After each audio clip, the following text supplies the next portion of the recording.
2절부터 16절까지를 한 절씩 받도록 하겠습니다. 사랑하는 자들아, 너희를 연단하려고 오는 불시험을 이상한 일 당하는 것 같이 이상히 여기지 말고 오히려 너희가 그리스도의 고난에 참여하는 것으로 즐거워하라. 이는 그의 영광을 나타내실 때에 너희로 즐거워하고 기뻐하게 하려 함이라. 너희가 그리스도의 이름으로 치욕을 당하면 복 있는 자로다. 영광의 영 하나님 곧 하나님의 영이 너희 위에 계심이라. 너희 중에 누구든지 살인이나 도둑질이나 악행이나 남의 일을 간섭하는 자로 고난을 받지 말려니와. 다 같이 합니다. 만일 그리스도인으로 고난을 받으면 부끄러워하지 말고 도리어 그 이름으로 하나님께 영광을 돌리라. 아멘. 거룩하신 하나님 아버지, 이 좋은 아침 정하여 주셔서 저희들 하나님의 말씀 앞으로 불러주시니 감사합니다. 말씀을 전할 때에 성령 하나님 임재하여 주셔서 아버지의 우리를 향하신 그 뜻을 바르게 선포할 뿐만 아니라 온유하고도 겸손한 마음으로 말씀을 받아 변화되는 삶, 열매 맺는 삶, 하나님께는 영광이 되는 귀한 삶 되게 하여 주시옵소서. 거룩하신 예수님의 이름으로 기도드리옵나이다. 아멘. 이제 2025년도가 한 달밖에 남지 않은 것입니다. 11달을 지내면서 여러분들의 삶은 어떠하셨습니까? 여러분들도 잘 아시는 바와 같이 국가적으로도 또 교회적으로도 또 가정적으로도 개인적으로도 정말 파란만장한 삶이 2025년도가 아니었는가 돌아보는 것입니다. 특별히 좋았던 일들도 있고 기쁜 일도 있지만 참 힘들고 어려운 일들이 더 많았을 것입니다. 어느 누구를 막론하고 그런 것입니다. 그래서 오늘 이 본문의 말씀은 한 달 남은 이제 2025년들을 우리가 돌아보고 내년은 과연 어떻게 살아야 될 것인가, 우리에게 원치 않게 다가오는 이 고난의 의미는 성경적으로 무엇이고 우리가 그 안에서 어떠한 교훈을 받을 것인가, 내년도에도 분명히 이런 고난이 올 텐데 우리가 어떻게 준비해야 될 것인가, 여기에 대한 말씀을 잠깐 나누고자 하는 것입니다. 오늘 성경 본문에는 우리들이 경험할 수 있는 고난을 두 가지로 정의하고 있습니다. 첫 번째는 불필요한 고난이고 두 번째는 꼭 경험해야 될 그런 고난인 것입니다. 첫 번째, 우리가 이제 불필요한 이 고난을 당하지 말아야 될 것이다 라는 말씀인데 그것이 바로 15절에 있습니다. 우리 다 같이 한번 읽어봅니다.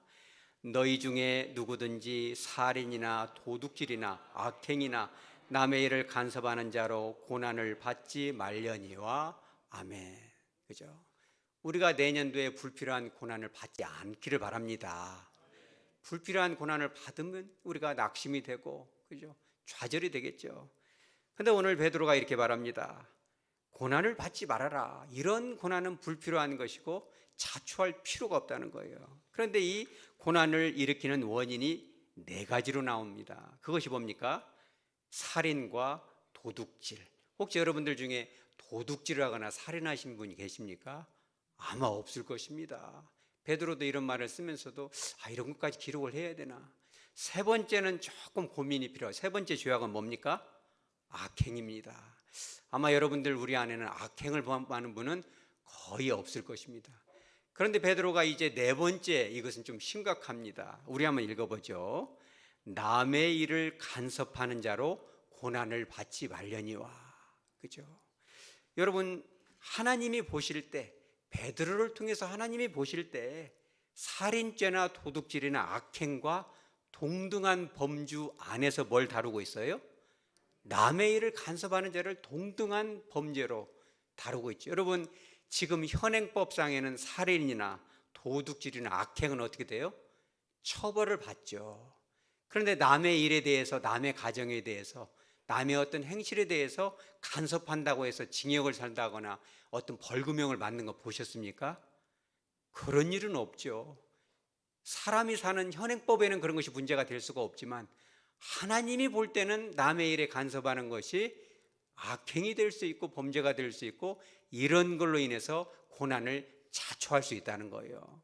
그런데 이 남의 일에 간섭한다는 단어가 그리스어로 어떤 단어냐면 알로추리 에피스코포스라는 단어인데, 이 단어가 어떤 단어냐면 알로트리오스, 이거는 다른 사람이란 뜻이고, 또 에피스코포스라는 것은 감독자라는 뜻이에요. 다른 사람을 내가 감독하는 사람이다. 이게 무슨 뜻이냐면 타인에 대해서 감독하는 위치에 서 있는 것이다. 이 성경학자들은 이렇게 해석을 합니다. 뭐냐면 당시 2000년 전 유대 사회에서는 유대인들은 생각하기를 나는 선택받았다.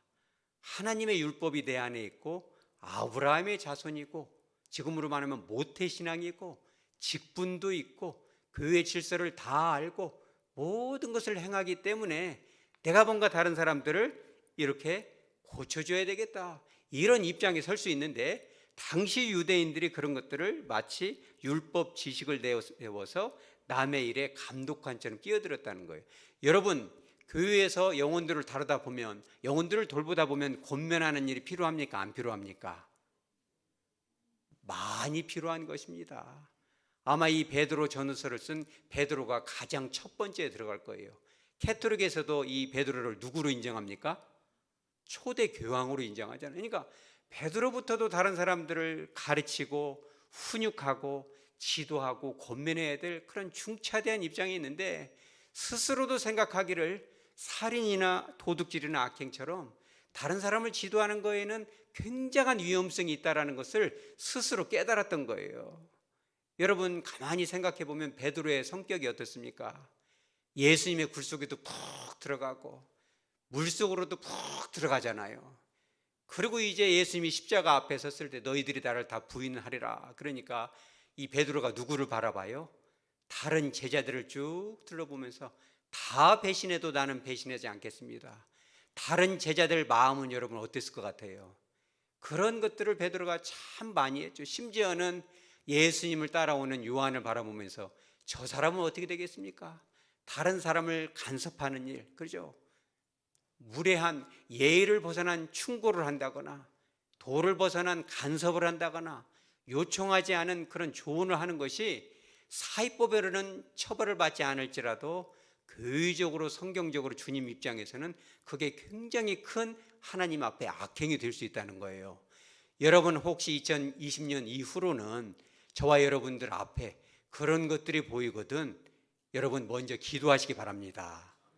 기도를 많이 해야 돼요. 권면하기 전에, 조언하기 전에, 충고하기 전에 많이 기도하고 10번이고 100번이고 기도해서 이것이 정말 필요한 일인가 생각해서 기도로 끝낼 일 같으면 꼭 기도로 끝내시기 바랍니다.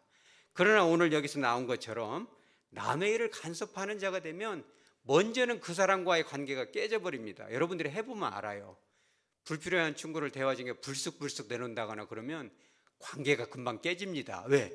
그런 얘기 자꾸 들으면 이게 자존감이 타격이 되거든요. 두 번째는 그런 충고를 하게 되면 하나님 앞에 악행으로 드러나게 되고 자칫 잘못하면 고난, 원치 않는 고난을 자초할 수 있다는 거예요.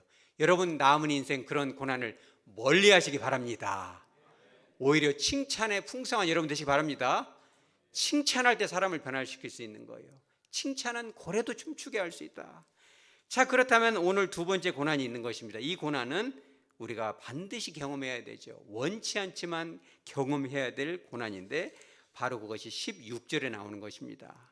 만일 그리스도인으로 고난을 받으면 부끄러워하지 말고 도리어 그 이름으로 하나님께 영광을 돌리라. 고난받으면 하나님께 감사가 되고 영광되기는 어려울 것입니다. 그런데 오늘 이 베드로는 고백하고 있어요. 고난받을 때 이 고난이 우리의 어떤 범죄나 악행으로 인한 것이 아니라 하나님을 지키고 하나님의 이름을 정말 보호하고 주님의 그 사람으로 크리스찬으로 살아갈 때 오게 되는 핍박과 손해일 때, 또 한 가지는 그런 것까지는 아닐지라도 성령의 인도하심 따라 여기까지 왔는데 불필요하게 느껴지는 그런 고난들이 올 때 하나님께 여러분 영광 돌리시기 바랍니다. 그런데 참 쉽지는 않습니다. 왜 그런가요? 12절에 이렇게 느껴집니다. 베드로가 바라볼 때도 이렇게 느껴졌어요. 그러한 이 고난은 불시험을 당한 것 같다. 이상한 일 당한 것 같다. 이 성경이 쓰여진 시대가 이런 것입니다. 주후 64년경인데 베드로가 순교를 앞두고 있었어요. 본인은 알았어요. 아, 이거 내가 곧 죽겠구나. 십자가에 못 박혀 죽어도 곱게 못 죽고 거꾸로 매달려서 죽겠지. 예수님이 예언했으니까. 그때 시대가 네로 황제 시대거든요. 엄청난 박해가 있었죠. 기독교인으로 발각이 되면 데려다가 네로의 그 정원에다가 기름을 발라가지고 불 살라가지고 이걸 가로등처럼 사용했거든요. 그러니까 기독교인으로 산다는 것이 너무너무 힘들죠. 양심을 지키고 법대로 살다 보면 손해가 막끔한 그런 지금과 같은 시대인지도 모르겠어요. 그런 불시험처럼 느껴질 수가 있다는 거예요. 그런 고난이. 자, 그렇다면 그런 고난을 하나님께서 저와 여러분에게 예비하시고 경험하게 하시는 그 목적이 무엇이냐? 그 하나님의 뜻은 무엇이냐? 12절에 나오는 것입니다. 사랑하는 자들아, 너희를 무엇 하려고? 여러분, 연단하는지 믿으시기 바랍니다. 하나님께서 하나님의 사람으로 사용하기 위해서는 확실한 훈련을 받아야 됩니다. 여러분, 기술자가 되기 위해서는 모든 기술을 다 배워야 그런 기술을 할 수가 있고, 여러분, 암병을 제거하는 외과 서전, 의사가 되기 위해서는 뭘 배워야 돼요? 의학을 배워야 돼요. 수많은 피나는 노력을 하고 연습을 하고, 그러죠. 그런 기증된 시신 앞에서 그런 것들을 실습을 하고 동물을 가지고도 해보고 수도 없이 해볼 때 칼이 주어졌을 때 사람을 찌르지 않고 환부를 정확하게 제거할 수 있는 것이거든요.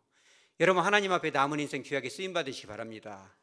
그러기 위해서는 우리는 연단을 받아야 돼요. 연단 없이, 훈련 없이 어떻게 쓰임 받겠냐는 거예요. 위험하기 짝이 없다는 거예요. 그래서 오늘 성경 본문, 우리를 연단한다는 그 말씀과 아주 잘 맞아떨어지는 이 말씀이 구약 성경 신명기서 32장 11절 12절에 나오는 것입니다. 제가 한번 읽어드립니다. 마치 독수리가 자기의 보금자리를 어지럽게 하며 자기의 새끼 위에 너풀거리며 그의 날개를 펴서 새끼를 받으며 그의 날개 위에 그것을 엎는 것 같이 여호와께서 홀로 그것을 인도하셨다, 이렇게 나오거든요. 여러분, 하나님께서 우리를 연단하는 그 과정을 4단계에 걸쳐서 보여주는 것입니다. 여러분, 연단이 올 때 힘들지만 그 훈련을 잘 받아들이시기 바랍니다.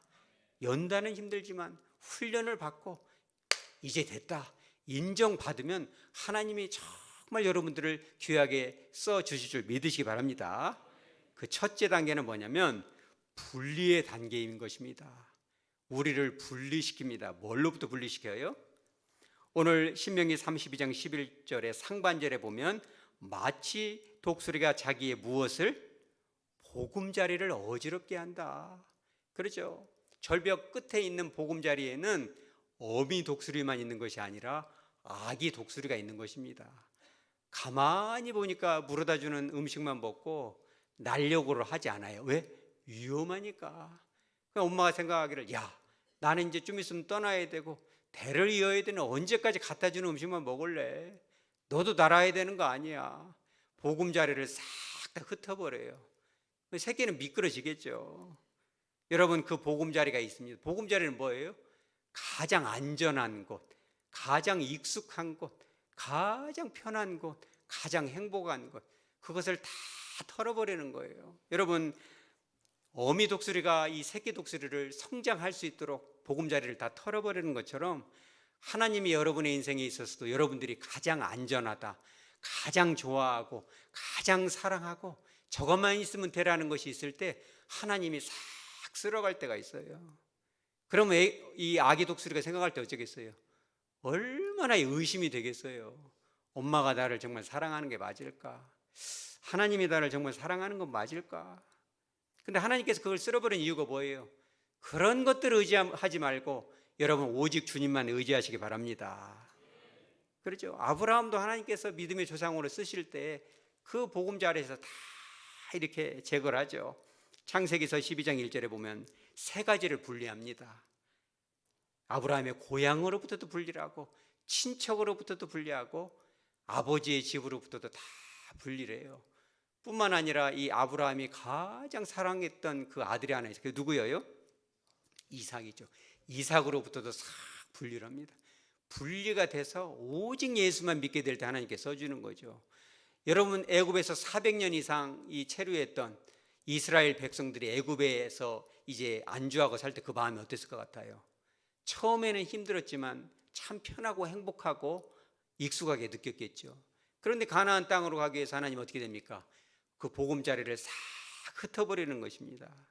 여러분, 하나님께서 우리들에게 익숙한 것, 편안한 것들을 흩을 때 하나님을 신뢰하시기 바랍니다.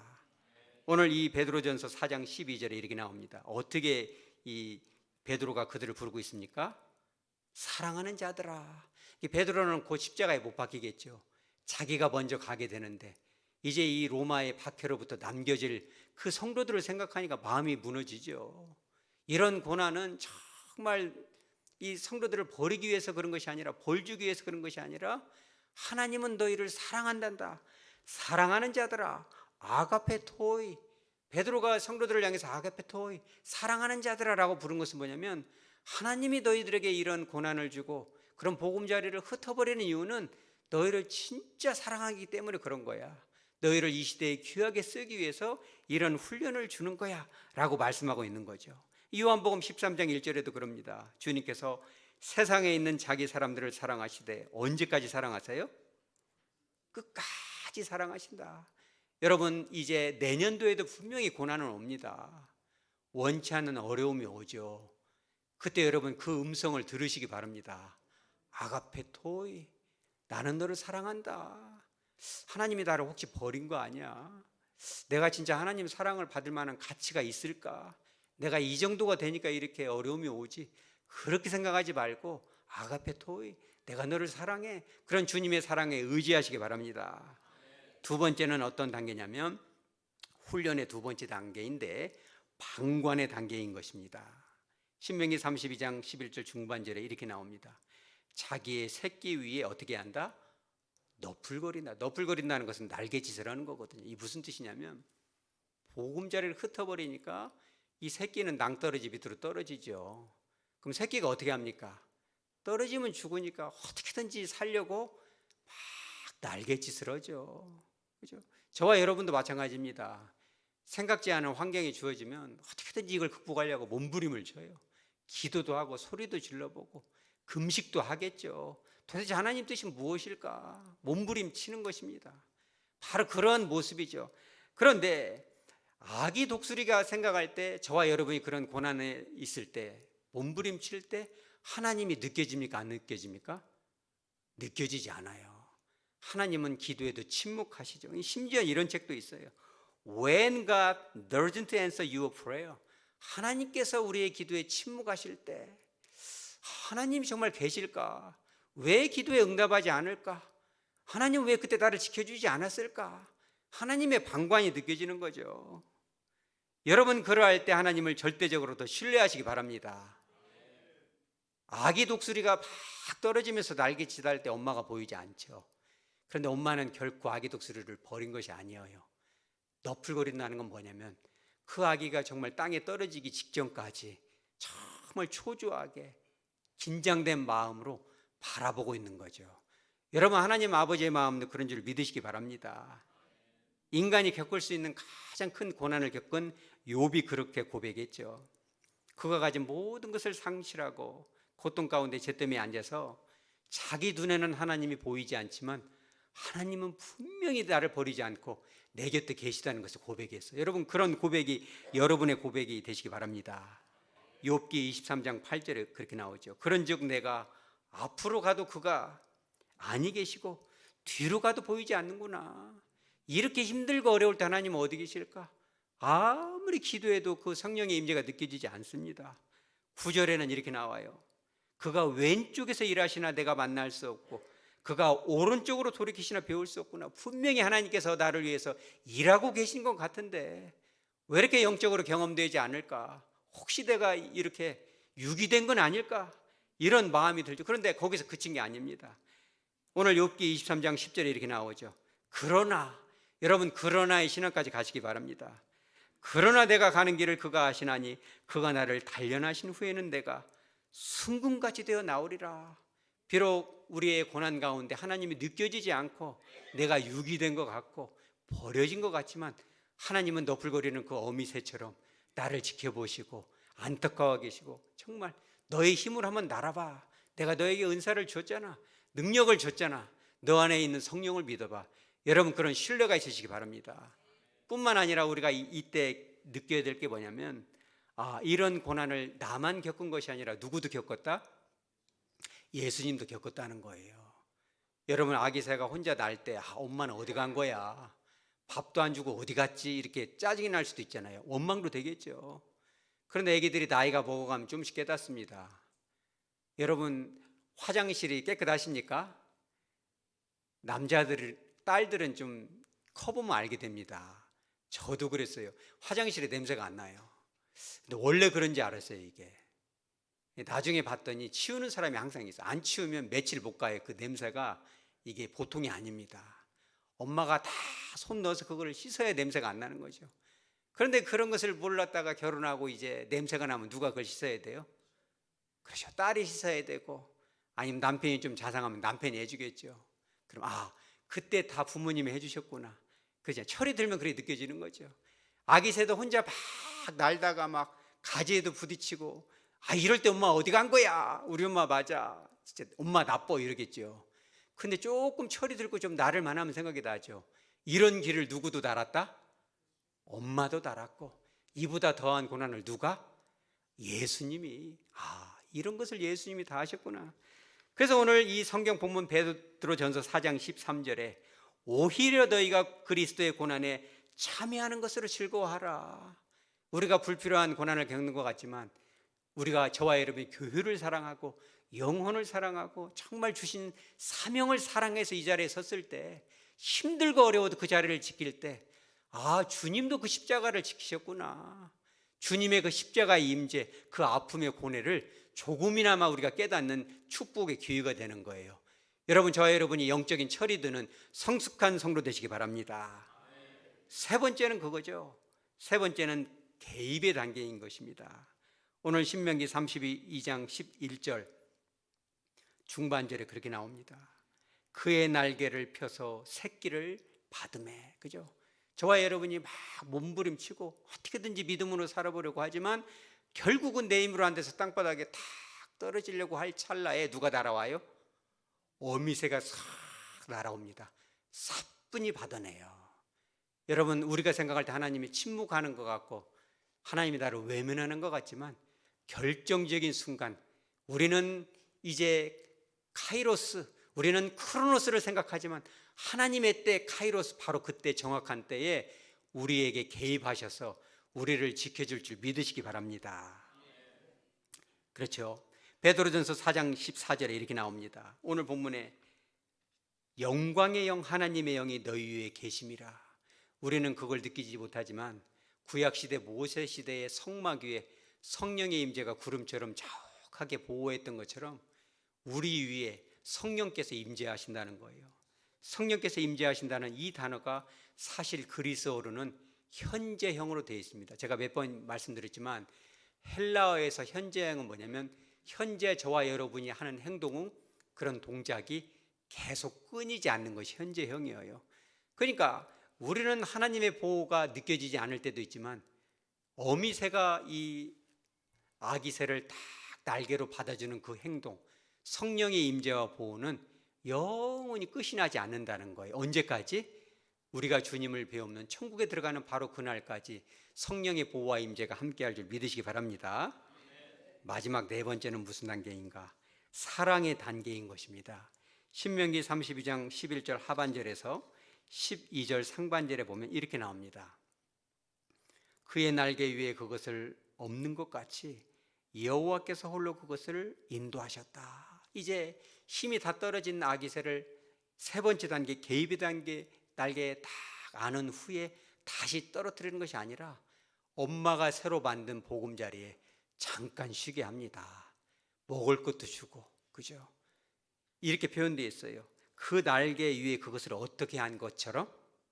업은 것처럼. 여러분, 하나님이 여러분을 업어주시기 바랍니다.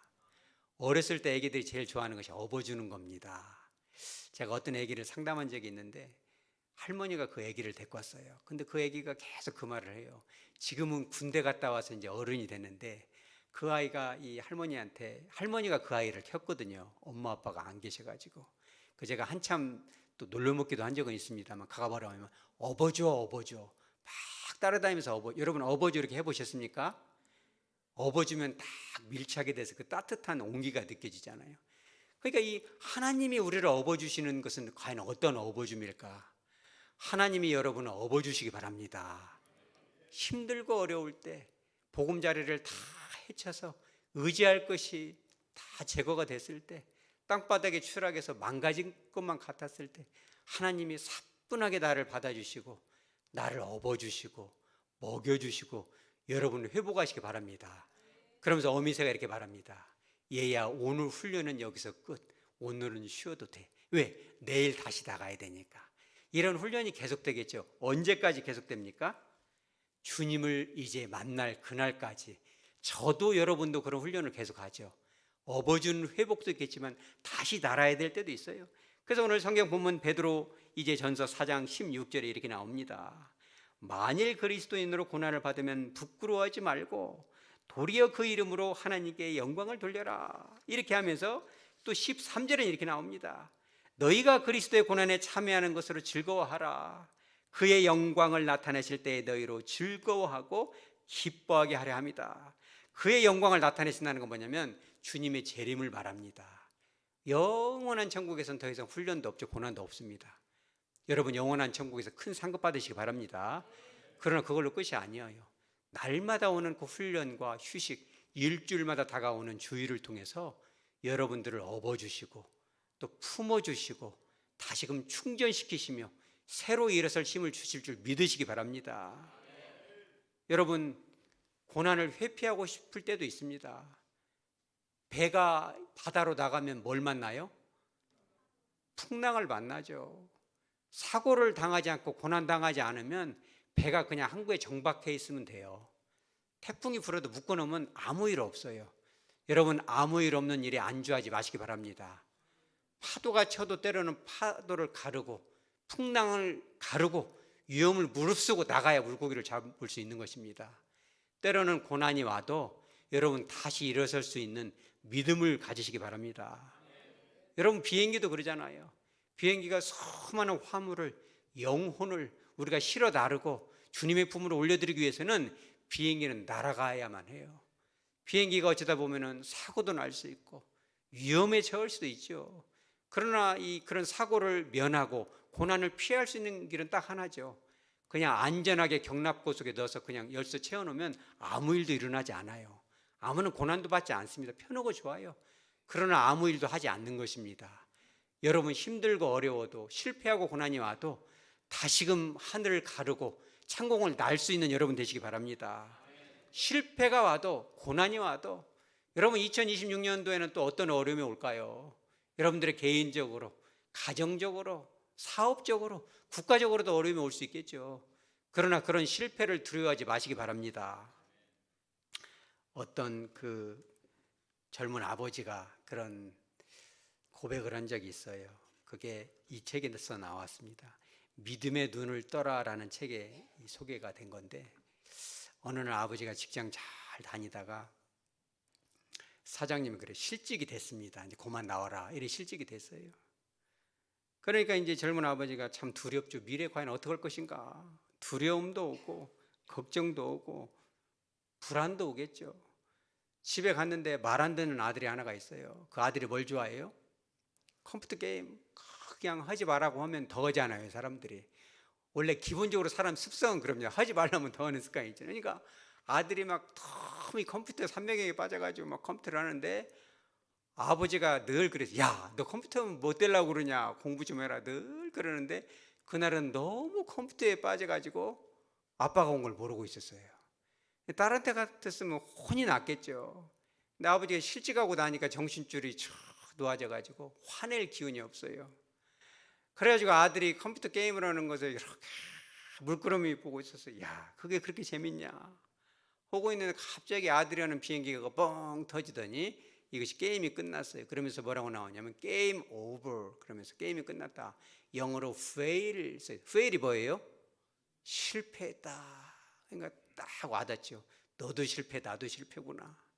근데 아들이 막 박수를 치면서 좋아해요. 아빠가 온지를 모르고. 그래서 기가 막혀가지고 물어봤어요. 야, 아들, 너 fail이 뭔 뜻인지 모르는 거야? 그랬죠. 알지. 그게 뭔 뜻이에요?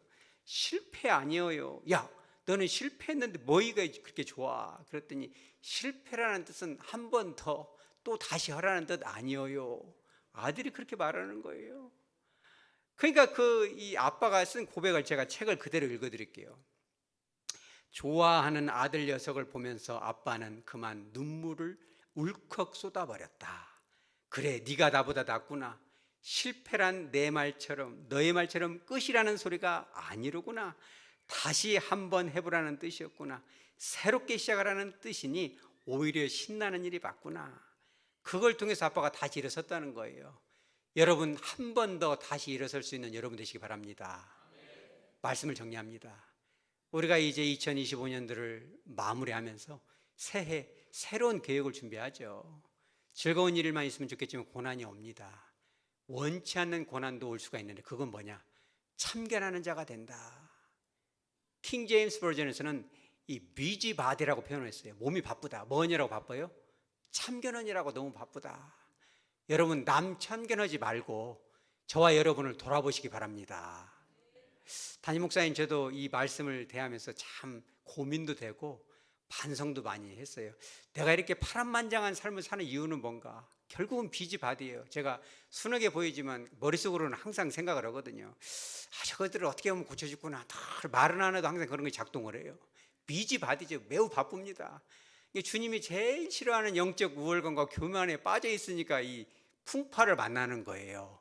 베드로도 그랬겠죠. 오직에 했으면 십자가에 곱게 못 박고 거꾸로 박았겠어요. 저는 그랬고 베드로는 그랬지만 여러분은 그런 고난을 받지 말으시기 바랍니다.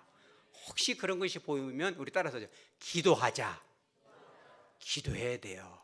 권면하기 전에, 충고하기 전에, 조언하기 전에, 간섭하기 전에. 여러분들 자녀들, 손자들에게도 마찬가지예요. 그 질서를 잘 지켜야 관계가 깨지지 않는 것입니다. 불필요한 고난을 피해갈 수 있는 것입니다. 근데 두 번째 고난이 옵니다. 바르게 살았고 주님과의 관계 속에 살아가는데 고난이 옵니다. 이때는 우리가 뭘 깨달아야 돼요? 하나님이 나를 정말 사랑하시는구나. 오직 사랑했으면 이런 정도로 훈련을 시켜줄까. 하나님이 저와 여러분을, 우리 교회를 정말 귀하게 사용하실 줄 믿으시기 바랍니다. 연단한다는 이 단어, 그리스어로 페이라스몬이라는 단어인데 불필요한 고난이라는 뜻이 아니에요. 이 페이라스몬이라는 뜻은 어떤 뜻이냐면 단순한 의미 없는 시련이 아니라 성장과 성숙에 꼭 필요한 연단이다. 여러분, 그런 것들이 오거든 하나님께 영광 돌리고 주님 감당할 수 있는 능력을 주시옵소서. 이 사명을 끝까지 이 자리를 잘 지켜서 하나님께는 영광이 되고 고난 끝에 있는 그 축복을 누리고 흘려보낼 수 있는 그런 귀한 그릇 되게 하여 주시옵소서. 그와 같이 기도하고 능히 승리할 수 있는 저와 여러분 되어지기를 주 예수의 이름으로 축복합니다. 아멘. 다 같이 찬송가 393장을 부르십니다.